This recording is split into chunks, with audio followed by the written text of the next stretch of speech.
আসসালামু আলাইকুম। আশা করি তোমরা সবাই ভালো আছো। আলহামদুলিল্লাহ আমিও ভালো আছি। তো সকালবেলা ঘুম থেকে উঠে দেখি মা এই পেঁপেটা এনে রেখেছে। কত সুন্দর একটা পেঁপে ছিল, সেটা আমাদের এক বাগানে একটা কাঠবিড়ালি এসেছে, কোথা থেকে কে জানে, দুইটা একটা না। ওরা আমাদের পেয়ারা হোক অথবা পেঁপে, তারপর আমরা এগুলো খেয়ে পুরা অবস্থা খারাপ করে ফেলে। তো পেঁপেটা দেখে মনটা খুবই খারাপ লাগলো, অনেকখানি নষ্ট হয়ে করে ফেলছে। পরে কেটে এটা খেয়ে নিলাম সকাল সকাল।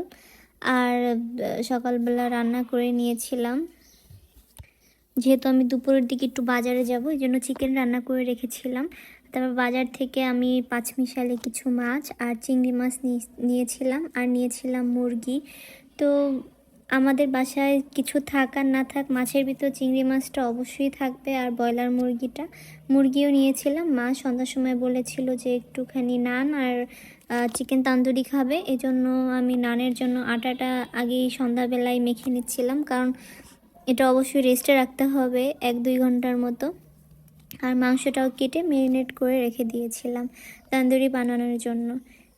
তোমাদের কি চিকেন তান্দুরি ভালো লাগে? আমি যখন থেকে চিকেন তান্দুরি আর নানটা বাসায় বানানো শিখেছি, আমি তখন থেকে বাহিরে এগুলো খাওয়া বন্ধ করে দিয়েছি, কারণ আমার কাছে বাহিরেরটার থেকে আমারটার টেস্ট অনেক ভালো আসে। আর আমি বলছি না, বাসার সবাই বলে যে বাহিরেরটা থেকে অনেক ভালো। আর ভালো হবেই না কেন, ওরা হয়তো অনেক কিছু ব্যবহার করে ওদের মতো করে, বাট কয়টা জিনিস ভালো অথবা কয়টা জিনিস পরিষ্কার, সব কিছু হাইজেন মেনটেন করে করে, এই জন্য বাসায় খাচ্ছি।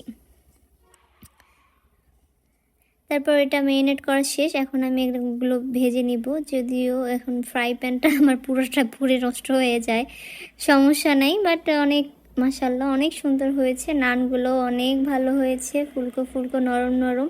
তারপরে হলে কি, আমাদের একটা মৌচাক কাটছে, এক আঙ্কেলকে খবর দিয়েছিল, কিছুদিন আগেও কাটা হয়েছিল, আবার কাটা হয়েছে। এবার মাশাআল্লাহ 2-2.5 কেজির মতো মধু হয়েছিল। তোমাদের কি মধু লাগবে অবশ্যই জানাবা, খাঁটি মধু একেবারে আমাদের নিজেদের। একটা গাছ, একটা কি গাছে জানি, জাম গাছে মৌচাকটা পড়েছিল। গত 2 বছর হয়েছে, আমরা 2-3 বার কাটি নাই, এমনি এমনিই চলে গেছিলো, কিন্তু এই 2 বার ধরে কাটতেছি। আবার কিছুদিন পরে আবার কাটা যাবে, আঙ্কেল বলল। এই সম্পর্কে আমার কোনো আইডিয়া নাই। তো মধুগুলো আমি সুন্দরভাবে ছেঁকে একটা প্লাস্টিকের বোতলে রেখেছি, যদিও কাচের বোতলে রাখলে সেটা অনেক ভালো থাকে। কাচের বোতল আমার এই মুহূর্তে মানে পরিষ্কার অথবা ধোয়া ছিল না, এখন আপাতত এটাই রেখেছি। পরবর্তী সময় হয়তো বা আমি কোনো কাচের জারে রাখবো। রাত্রে একটা পুডিংও করেছিলাম, মাশাআল্লাহ অনেক সুন্দর হয়েছিল। এটাই ছিল আমার আজকের ছোট একটা ভিডিও, আশা করি তোমাদের কাছে ভালো